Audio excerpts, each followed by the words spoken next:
আমরা এবার আর ফুটবল না, এবার আমরা প্লেয়ার। এবার বলবো আমরা গোল দিতে এসেছি। আলেমরা প্লেয়ারের দায়িত্ব নিয়ে বাংলাদেশের জনগণকে সাথে নিয়ে আমরা গোল পোস্টের কাছে গিয়েছি। এবার গোল করি, বাংলাদেশের মানুষের বিজয় তাদের হাতে আমরা তুলে দেব। যদি সিন্নি খেতে হয় তাহলে মোল্লাকে চিনি সিন্নি খেতে হবে, মোল্লা বাদ দিয়ে আর কাউকে সিন্নি খেতে দেওয়া হবে না।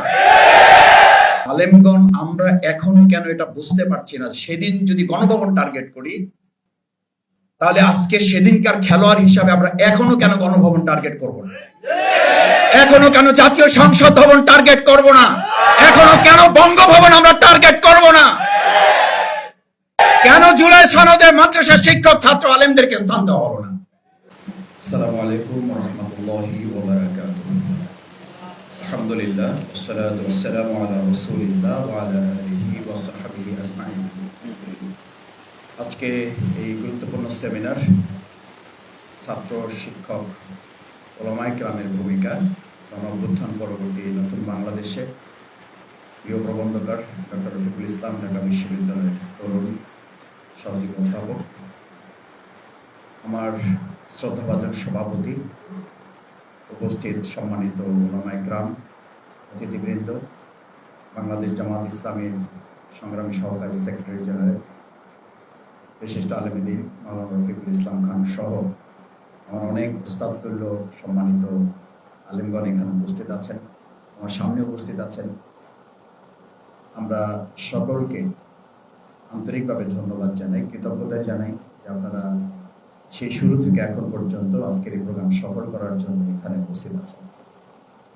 আমাদের সম্মানিত অতিথিবৃন্দ ওলামায়ে কেরামগণ বক্তব্য রাখবেন। প্রধান আমাদের সম্মানিত মাননীয় ধর্ম উপদেষ্টা সহ অন্যান্য আলেমগণ কথা বলবেন। আমি দু তিনটা বিষয়ে কথা বলে আমার বক্তব্য শেষ করতে চাই। সম্মানিত উপস্থিতি, এখানে যারা আছেন, যারা ভূমিকা রেখেছেন, জুলাই আগস্টে আরো যারা ভূমিকা রেখেছেন, তাদের মধ্যে একটা মৌলিক পার্থক্য আছে। জুলাই আগস্টের গণ আন্দোলনে কেউ রক্ত দিয়েছেন, ঘাম দেননি, কেউ ঘাম দিয়েছেন, রক্ত দেন নাই, কেউ ঘাম রক্ত দুটোই দিয়েছেন, চোখের পানি দেন নাই। কেউ এমন আছেন রক্ত দিয়েছেন, ঘাম দিয়েছেন, চোখের পানি দিয়েছেন, দিনের বেলায় অশ্বারোহী ছিলেন, রাত্রিবেলা জায়নামাজে দরবেশগিরি দায়িত্ব পালন করলেন, রূপবান আল্লাহ তাদের নিয়ে বসেছিল, তাদের কাছে শেষ কথা বলেছিল অবস্থা ভালো না, আপনারাও একটু আল্লাহর কাছে দোয়া করেন। মনে আছে আপনাদের?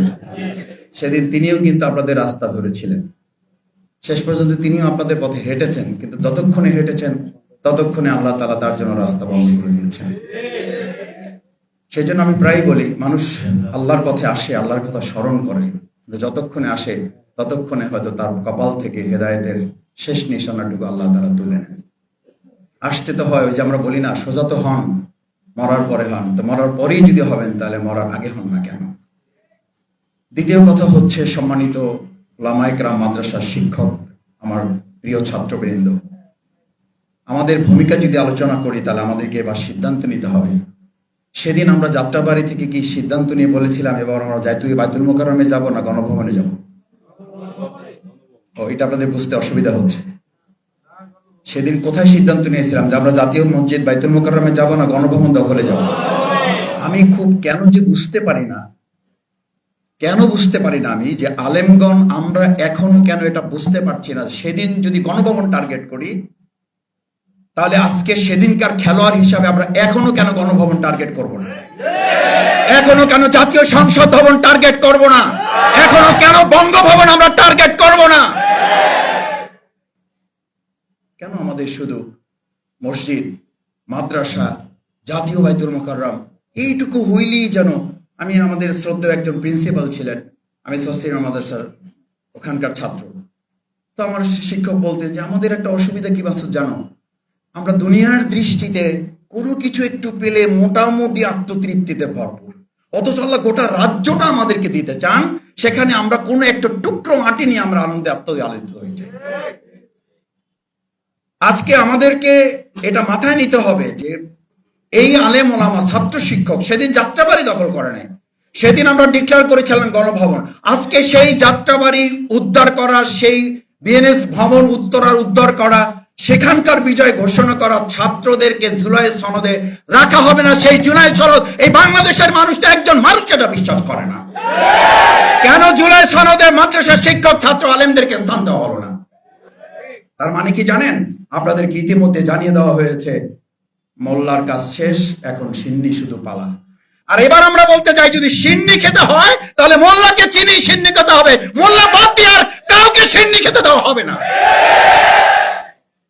আবার সিন্নি সামনে আসছে 2026 সাল, আবার দেখবেন সিন্নির কাছে মাসি বনবন করা শুরু করছে। মাসি বনবন করে করে এই দুই প্রকার মাসি, একটা মোটা মাসি, একটা চিকন মাসি। মোটা মাসি কোথায় কোথায় বসে জানেন? স্বাস্থ্য ভালো কোথায় বসে জানেন? আমি এই কথা বলতেছেন, আমার মুরব্বীদের কাছ থেকে এগুলো ওয়াজ শোনা, তো এই ওয়াজ ওনাদের সামনে বললে ওনারা আমাকে একটু আদবের খেলাপ মনে করবেন। আমি শুধু স্মরণ করে দেওয়ার জন্য। এই মোটা মাছির কাজ হলো কাঁঠালেও বসে, এই মোটা মাছির কাজ হলো মরা গরুর উপরে বসে। কখন মোটা এই মাছিটা আপনার এই কাঁঠালের উপরে বসে আর কখন মরা গরুর উপরে বসে, মরকুরি পরে বসে, এই বোধ শক্তিদের আলেমরা আমরা কেউ আবার ভুলে যাই, তাহলে শেখ হাসিনার সাথে বাইতুল মোকাররমের ইমাম যেমন পালিয়েছে, ভবিষ্যতেও সেই তথাকথিত আলেমদেরকে আবার রাস্তা খুঁজতে হবে পালাবার। আমি বিশ্বাস করি আজকের সেমিনারের সেই বোধ শক্তি উপলব্ধি এখান থেকে আমাদেরকে নিয়ে যেতে হবে।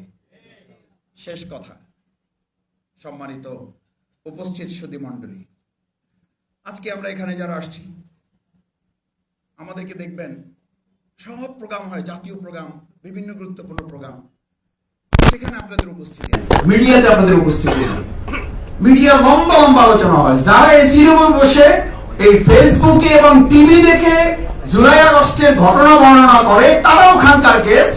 আর যারা রাস্তায় ঘাম ঝরিয়েছে, রক্ত ঝরিয়েছে, চোখের পানি ঝরিয়েছে, দিনের বেলা রোজা রেখেছে, আপনি বিশ্বাস করবেন না, আমরা যখন কলা এবং রুটি বিতরণ করি, এরকম অসংখ্য ভাইকে বলতে শুনেছি, মাসুদ ভাই আমি তো এখন কলা খাবো না, আমি তো রুটি খাবো না, আমাকে দেন, আমি আরেকজনকে দেবো। কেন খাবেন না? বলছে মাসুদ ভাই আমি তো রোজা রেখে এসেছি। আপনি বলতে পারেন জুলাই আগস্টের গণঅভ্যুত্থানের এরকম অন্য কে কারা রোজা রেখে রাতকে তাহাজ্জুদ পড়েছে আর কাবার গিলাফ ধরে দোয়া করার পর তারপরে আন্দোলনে এই ভূমিকা পালন করেছে? তারা তাদের বাদ দিয়ে আপনি মিডিয়া চালান, তাদের বাদ দিয়ে আজকে আপনাদের অন্তর্বর্তীকালীন সরকার চলতে চান। যদি চলতে চান, জুলাই আগস্টের যে ভুল হয়েছে তার চেয়ে কয়েক গুণ মূল্য দিয়ে আমার আলেম সমাজকে নিয়ে এই বাংলাদেশ পরিচালনার সিদ্ধান্ত নিতে হবে।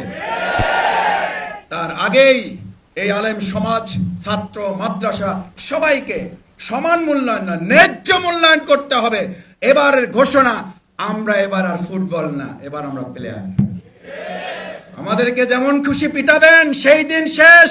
এবার ফুটবলের পালা না, এবার আলেমরা প্লেয়ারের দায়িত্ব নিয়ে বাংলাদেশের জনগণকে সাথে নিয়ে আমরা গোলপোস্টের কাছে গিয়েছি, এবার গোল করি, বাংলাদেশের মানুষের বিজয় তাদের হাতে আমরা তুলে দেব।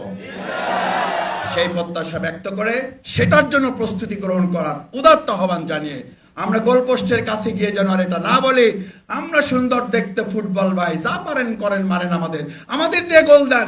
এবার আমাদের দিয়ে গোল দিতে বলবো না, এবার বলবো আমরা গোল দিতে এসেছি, এবার আমরা গোল দেবো ইনশাআল্লাহ। আল্লাহ আমাদের কবুল করুন।